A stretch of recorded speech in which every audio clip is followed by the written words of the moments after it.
बताए 3 गए, धन, धर्म और वंश। ना मानो तो देख लो रावण कौरव कस।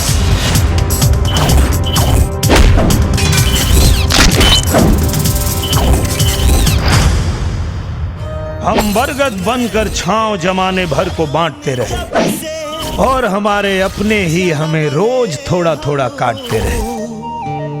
हमके पागल। अरे यार हम कहाँ देख रहे बाड़ी भाई, रोज तू ऑफिस में लेट होता रहा। कौन चक्कर वक्कर तो ना है? कैसन चक्कर? भैया संभार के कहे कि जे इश्क में डूबेला ना फिर उगेला ना। अब रुकाला न बनले बनहाला सनम, दिल उड़ेला सजनिया तो हम का करी। जे गरीब पे अत्याचार करेला वो हमारे हाथ से ना बचे। रोक ले अपन बुलडोजर नाता। वो दिन टीवी पे हम तार फाइट देख के फैन हो गई नी। रानी तोहरा के देख आँख बहके लागल, चहके लागल, मन सहके लागल। वैसा हूँ बात तो के बहुत पसंद है ना। चुम्मा का करी, भात और भतार से कबो मन ना भरेला। कि चुम्मा लेवे से पहिले गोरी नथुनिया तार लेवे दा। हमार फोटो हमरे की काहे दिखाओ? एकरा में और तोरा में जमीन आसमान के फर्क बा। तू सिर्फ नाम के राजा बाड़ा और ही दौलत के राजा बा। ए दीपक, तुम्हारा औकात नहीं है कि तो हमारे भाई के नौकरी से निकाल सका। दीपक है हम, दीपक। अब तोहनी के ता बानर की तरह नचाई। फूलवा के देख पगल आइल बाटे भंवरा, आई के लिपट जाई हो। कौन चुमुक बाटे तोहरा भीतरिया करेला मन सट जाई हो। पानी सर से ऊपर हो गइल बा,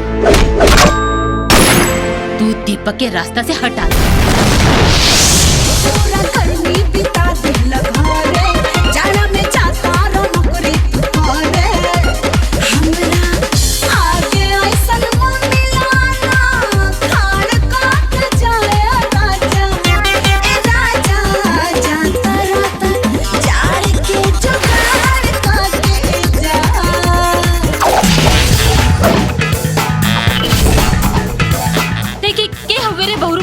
तू अपने पिछवाड़ा के पूरा ताकत लगा ला। तोरा पिछवाड़ा से हवा तो निकली, लेकिन तू साबित ना कर पाइबा कि हम दीपक ना है। आरती के साथ हमार सगाई होता। सगाई करबा तू और सुहाग रात मनाई हम। काले कहीं पाइप से पिए के जूस के स्वाद और बढ़ जाई। अरे जूस ना तो के हम जमाल खोटा पियाई बेटा। पैसा केकरा अकाउंट में बा? पैसा दीपक के बहन सोना के अकाउंट में डाल देनी। ओकरा अकाउंट में कहाँ डाल देले? वो हमारे राखी बनले रहे, हमार भाई ओखला के नाते कुछ फर्ज बनला कि ना? सूट दे देते, सोना के अंगूठी दे देते, एगो राखी के बदले में 800 करोड़ दे दिले। झुमका झुलनिया दे हकारा धनिया ओही नगीनिया के ना। खोलो हमार हाथ, ते मर ही जे। अरे खोला, अरे खोला, अरे खोला। अब आग फाड़ फाड़ के देख लसन, आ गए ने हमार भैया तोहनी के पाप के अंत करे खातिर। हाई जोन तू स्कूल खोल के चलावत आरू, एकर मास्टर डिग्री हमरा लगे। ये खेल तो के बहुत महंगा पड़ी दीपक। महंगा सस्ता के पता तो तब चले जब ये खेल खत्म हुई। अभी तक शुरुआत भइल।